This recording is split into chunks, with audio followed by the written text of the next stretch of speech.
মাছের ঝোল করব বলে এখানে পটল আলু সব কেটে রেখেছি। একটা গন্ধরাজ লেবুও আমি ধুয়ে রাখলাম। আর এখানে মাছ ভাজা শুরু করে দিয়েছি। মাছ আমি সকালেই ধুয়ে হলুদ নুন মাখিয়ে রেখে দিয়েছিলাম, তো এখন ভেজে নিচ্ছি। আর তার সাথে এখন মশলাটাও আমি রেডি করে নিয়েছি, শিলেই বেটে নিয়েছি। আর কিছু রান্না আমি এগিয়ে রেখেছি, আজকে করে রেখেছি উচ্ছে আলু ভাজা আর আলু ভাজা। তো আলু ভাজাটা দেখো এখানে নিচে রাখা আছে। তো এগুলো আমি আগেই রান্নাগুলো করে রেখেছি, তো ভাবলাম তোমাদেরকে এখানেই শেয়ার করে দিই।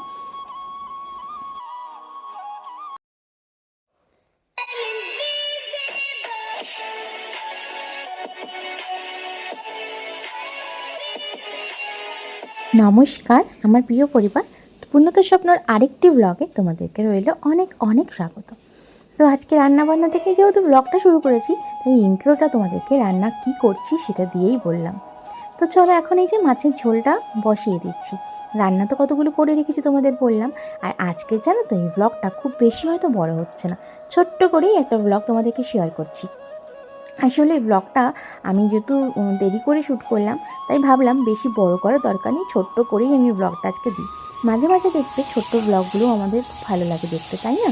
যেহেতু আমিও দেখি, তাই ভাবলাম তোমাদেরকেও সেটাই আমি শেয়ার করি। আর এখানে জিরে আদা বাটা দিয়ে পাতলা একটা মাছের ঝোল করছি। আজকে মাছের ঝোল দুরকমভাবে করব। একটা হচ্ছে বাবা দাদার জন্য করছি একদম হালকা করে রান্না, আর একটা করব আমার জন্য, সেটাও অবশ্য হালকা হবে, তবু ওর মধ্যে আমি একটু ঝাল দিই যেহেতু, আর ওর মধ্যে আরও কিছু মানে সবজি অ্যাড করি। সেই জন্য বাবা দাদা তো অত কিছু খাবে না, তাই জন্য তাদের জন্য আমি পাতলা করে ঝোল করে নিচ্ছি। আর আরেকটা কথা, আমার বরমশাই তো বাড়িতে রয়েছে আজকে, যেহেতু আজকে সানডে। আর দেখেছো গরমে কীরকম ঘেমে যাচ্ছি। রান্নাঘরে রান্না করতে আসলে কিন্তু আমাদের গৃহিণীদের অবস্থা কিন্তু এই গরমে পুরো কাহিল হয়ে যায়, তাই না? ঘেমে পুরো চান করে যাচ্ছি। আর সকালবেলা অনেক ধোয়া পাগলা সব করেছিলাম, মানে ধোয়া যেগুলো জামা কাপড় ধুতে হয় সব ধুয়ে দিয়েছিলাম, সব শুকিয়েও গেছে। তো একটু একটু ভেজা আছে, সেগুলোকে আবার উল্টে পাল্টে দিতে গেলাম। আর্লি মর্নিং থেকে তোমাদেরকে ব্লগ শেয়ার করতে পারছি না, আজ অনেক দিন হয়ে গেছে। চেষ্টা করছি যে প্রত্যেক দিন যেন তোমাদেরকে আর্লি মর্নিং থেকে ব্লগটা শেয়ার করি।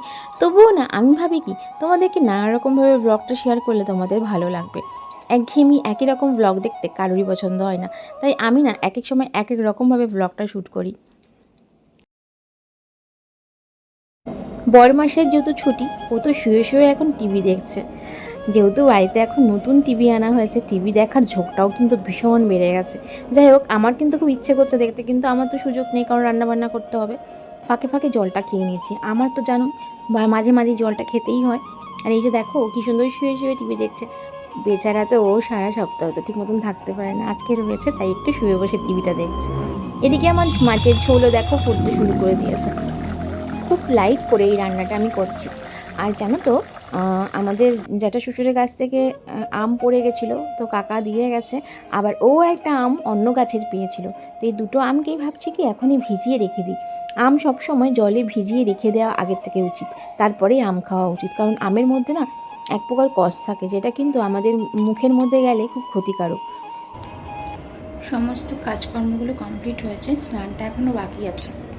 তো কী কী রান্না করেছি তোমাদেরকে শেয়ার করি, আর আগের দিনও কিছু রান্না রয়েছে, সেগুলোও রয়েছে, সেগুলো তোমাদের শেয়ার করে দিচ্ছি। তো চলো শেয়ার করে দিই। এখানে মাছের ঝোল করেছিলাম 4 পিস, বাবা দাদা আর আমাদের। তো এই পাতলা করে পটল দিয়ে বড়ি দিয়ে ঝোল করেছিলাম।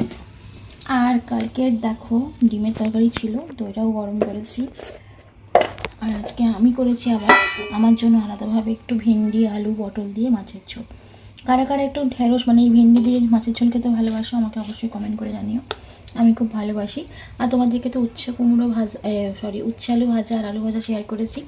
গন্ধরাজ লেবু কেটে নিয়েছি, কালকের ভাত রয়েছে জল ঢেলে রেখেছি, গরমকালে জল ঢালা ভাত খেতে বেশ ভালোই লাগে।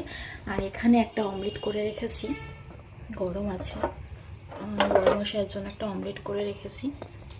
যাক, সেটা তোমাদের এখন দেখাচ্ছি না, এখানে রয়েছে, গরম প্রচণ্ড।